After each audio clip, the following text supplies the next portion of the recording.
Your job is literally killing you, my friends. Literally.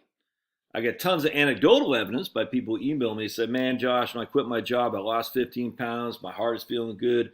I got a better life. My stress is away. I get that all the time. But I'm also going to share with you hard evidence right here.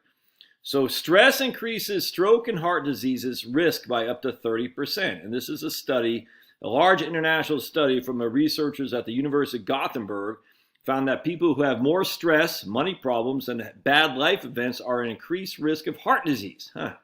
More stress. How does that block the heart? It sounds like there might be more going on there than just typical high cholesterol, does it not? Stress is a significant cause of heart disease and heart attacks. These people with high stress are increased risk of heart disease leading to early death. They also found that a link between both risk of heart attack and stroke with high stress levels. They researched 118,000 people in 21 countries, average age of 50. All right, so what we're going to do here is I want to share with you, let me go back to this thing right here. The CDC, this is my man Dr. Thomas Callan's book, Human Heart, Cosmic Heart.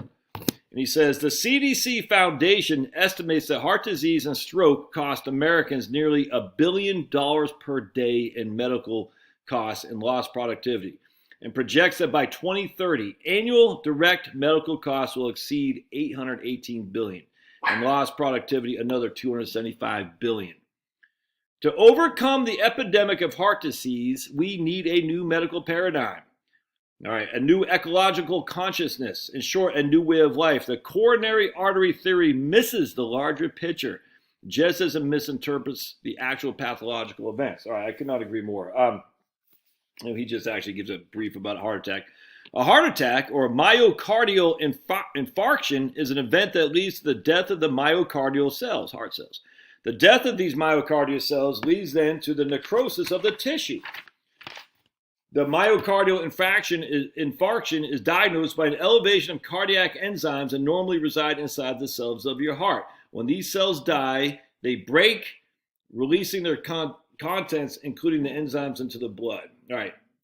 Until recently, it was thought that most heart attacks were caused by progressive blockage created by plaque buildup in the major arteries to the heart. Interesting. So I'm not going to get into too much of this because you can get this book, you should, by all means.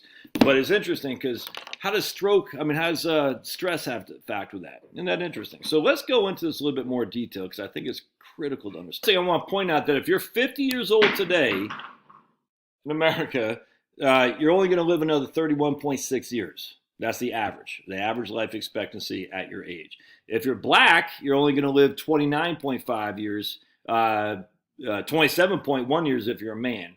If you're white, you're only going to live another 29.9 years if you're a man. So basically, if you're 50 years old today, you're probably not even going to, the life expectancy is 80 years old or younger, which kind of goes into Social Security. All right, hang tight. What's the number one cause of death in 2019? Diseases of the heart. We had 200 deaths per 100,000 people, and it's 23% of the total deaths. Cancer, malignant neoplasms, is 21%. So causes of the heart.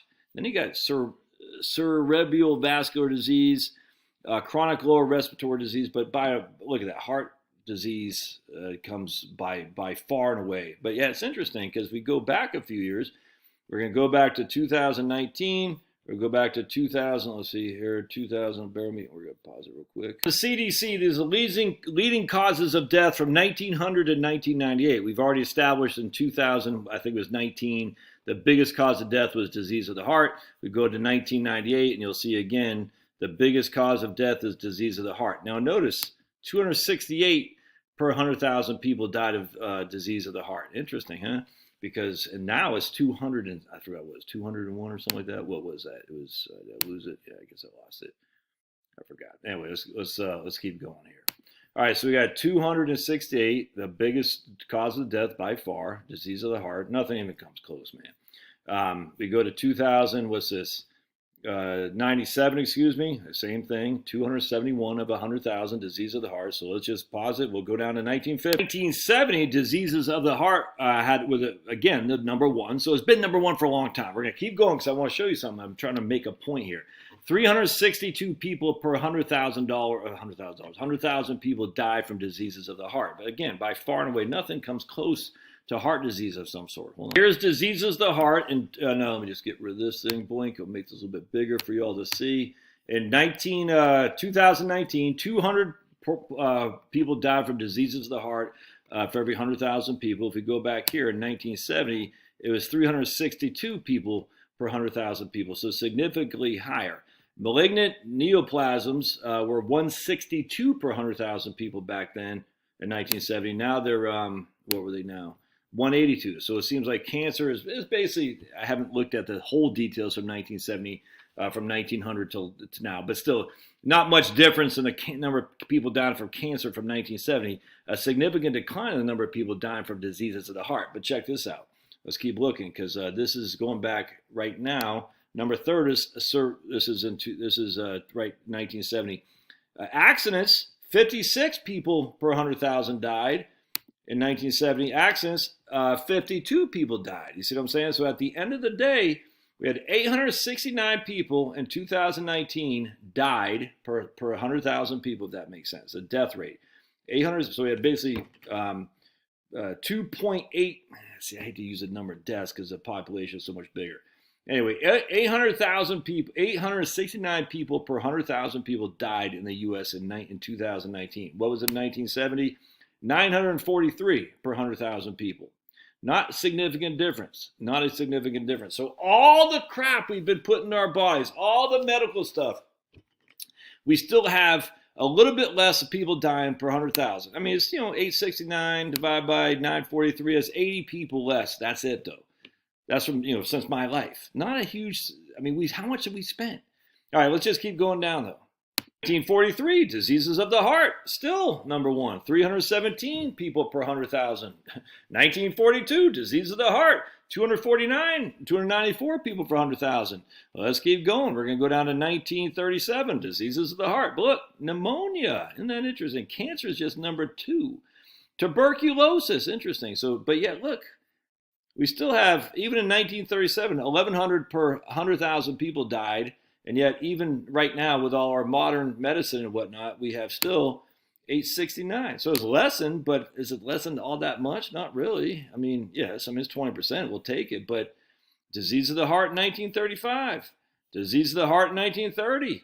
Disease of the heart in 1926. Pneumonia and tuberculosis were high up there. Just look at that. Disease of the heart, diseases of the heart, disease of the heart. Pneumonia. And then right back in here, diseases of the heart goes right here. In 1920, pneumonia is the number one, and that's all forms of influenza. And the Spanish flu is 1917, right? So pneumonia 1919, pneumonia 1918. Look at that. Look at that. 1918, pneumonia, 588 per 100,000. Pneumonia in 1919, 223 per 100,000. 207, let's see, it was in then 98. So you can see that's the Spanish flu right there. Pneumonia was, look at that, that was 1917.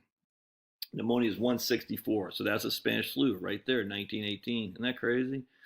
And diseases, but so other than those times with the Spanish flu, diseases of the heart has been forever. But look, diseases of the heart, only 163. Less people died of heart disease in 1950 than they do now. Well, there's lots. There's lots we can look into that. People weren't living as longer in some regard because they're getting killed by tuberculosis, pneumonia and whatnot. But still, disease of the heart has always been number one. So what does that tell you? If stress causes 30% more increase in disease of the heart and more likely to die, and your work is causing you stress, well, what the hell, man? What the hell? What does that mean? That means, hey, I got to find something different because this is literally killing me. Killing me. We still have more death from heart disease by far than any other thing out there. And we've done all the studies. Oh my goodness, all the statins. I'm going to do another video just how they want to put statins in the water supply. It's freaking insane, man. That's why I say you never let them into your freedom because you'll never get it back. The point being is we know that if heart disease is the top cause of death, which we know, and we also know that that stress causes heart disease, which we know, and stroke, and we know your work is causing stress. It's like if A is greater than B and B is greater than C, then A is greater than C. It's the same thing here, man. Work is stressful. Stress equals more heart disease. Heart disease is the number one cause of death. Thus, work will eat to my heart. It's just logic. But Josh, I need some money. You might not. You might not. You know why? Because again, if we go to life expectancy tables, let's go right here. The likelihood of you living, let's see, left, right here. You're 50 years old. The average life expectancy is 31.6 for all people. You're 60 years old. The average life expectancy is 23.3 for all people. Let me show you. Let me just show you something else here. So you're swimming along. Here's your old buddy Josh right here. I'm a white guy, non-Hispanic, white male, so I'm in the light blue. Swimming along swimmingly, then all of a sudden, zoopsh, on the precipice.